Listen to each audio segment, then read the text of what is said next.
So, gentlemen, you good fellows out there, as I said before, something to do with explaining how the Jews were being cursed by Balaam.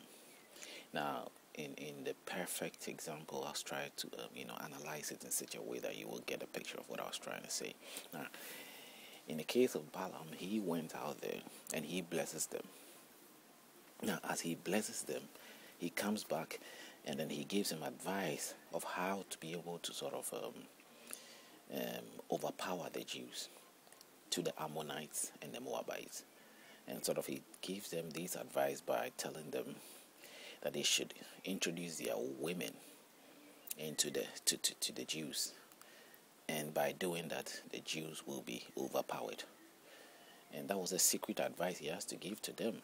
If you look at Nehemiah, in the book of Nehemiah, the suggestions that Nehemiah put out in 13, and if you read the whole verse, it gives you an idea and suggests what Balaam, sort of did or advised them to do. And they give an example of what happened. That is, the Nehemiah, the prophet, was giving a message and saying that in the time of King Solomon, either King Solomon went out and he went with Queen Bathsheba.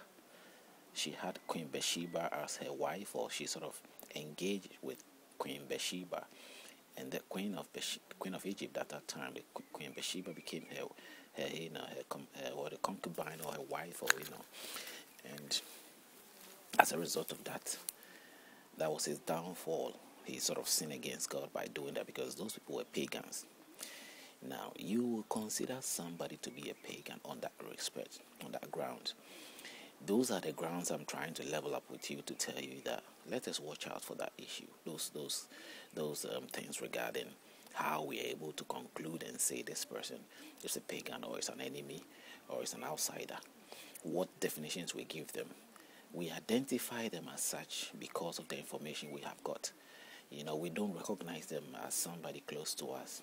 And that is a problem. As long as we have that recognition in our eyes, we'll forever live along that lane of never coming to the point of, accepting the fact that that fellow person, male or female, is somehow linked to you and could be related to you. And it's like a bond where we all come from the same grounds. Based on the teachings, we learn that we are from the same grounds, especially the Bible. It tells you, from the Holy Bible, it tells you that God created man from one man and one woman. In the Holy Quran, it tells you that God created man from one seed of cloth.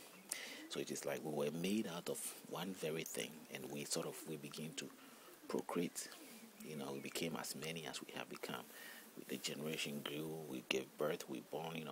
It's like we sort of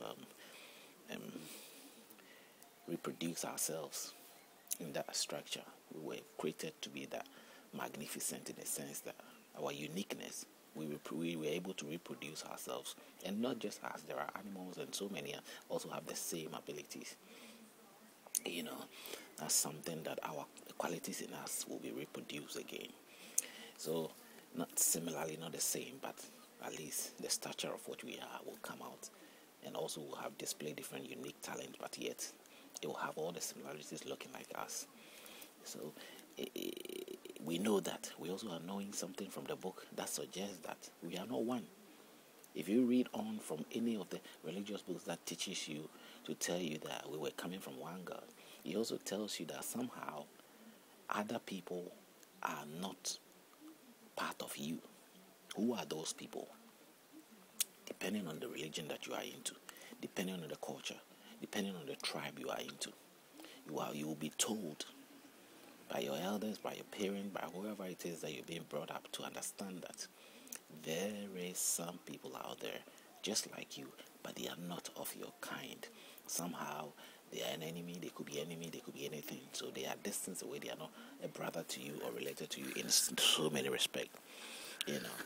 And so that thing gets into your head, and you live the rest of your life always having the awareness of that person that you do not know, but possibly can stand in the way, or sort of bring you problems, and this is what these discussions or this video mainly is focusing on, to sort of be able to get rid of that part that gives us the idea of hate, resentment, the idea of awareness, of being able to sort of underrate or provoke or put other people in a state of, in some way we are creating that horrible images for ourselves, because what we think of others is what they become, and they get treated by our continuous rejections and continuous attitude, and whatever ways we put each other to, will make that person sort of generate the idea and accept what he is and what he has become, and forever will live into that shadow of trying to sort of be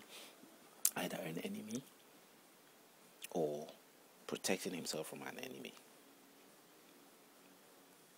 But we have learned this, as I said, from the books, informations that has come from books, verbally, or from books, or from videos, or from whatever it is that we may have got information from. Those information has fed us in a not a straightforward deal, but in some sort of a confused state. It wasn't balanced, because if you tell me that I was from this person, we are from one source, and then you somewhere in the middle, along the way, along the line, you come and then you give messages that suggest that somehow I am not fully from one source, but in so many regards I should be thinking along the line that I've got enemies. Now, how did the enemies come about? How did they split to come about to become enemies? That is not clearly defined or clearly revealed. All it says is that somewhere along the line they took along their way.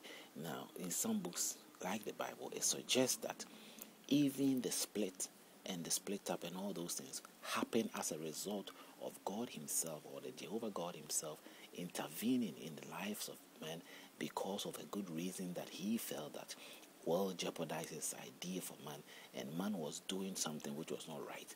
Man's approach and attitude was changing, so he had to stop man, and so he used that format of putting man into that sort of delusional state, or sort of a state of confusion, where we have no one basic way of doing things. We kept each other from each other through words, through different communication ideas that we have.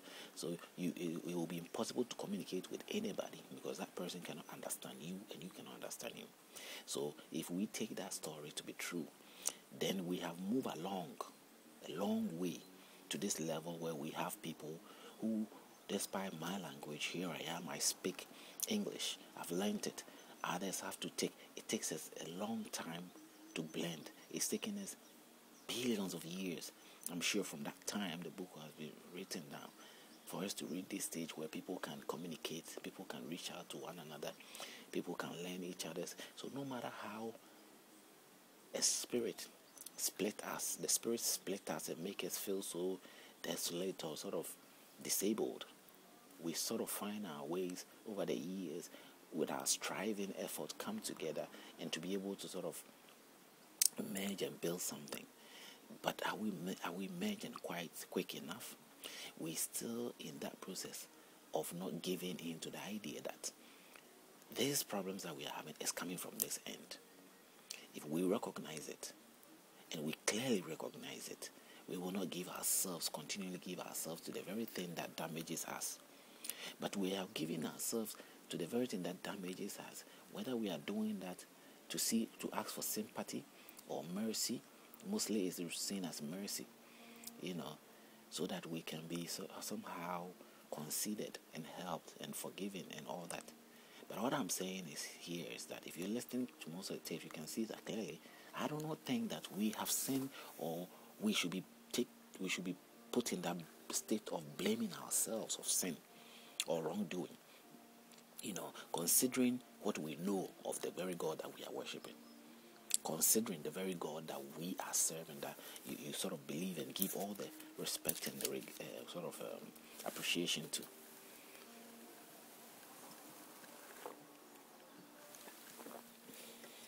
Sorry. By looking at those basic foundations that we've got, that we build our faith on,